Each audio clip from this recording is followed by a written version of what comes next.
न दिलू हो, जहिया से शादी कैलू हाल ना पूछलू हो, खबरो न लेलू अब तक नंबरो न दिलू हो, जहिया से शादी कैलू हालो ना पूछलू हो।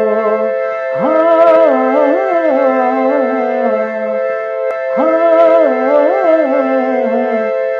सही सतैबो काय जान चान कहत रही सचहू में चान भइलो, मोल पैबो काय जान चान चान कहत रही सचहू में चान भइलो, मोल पैबो काय जान।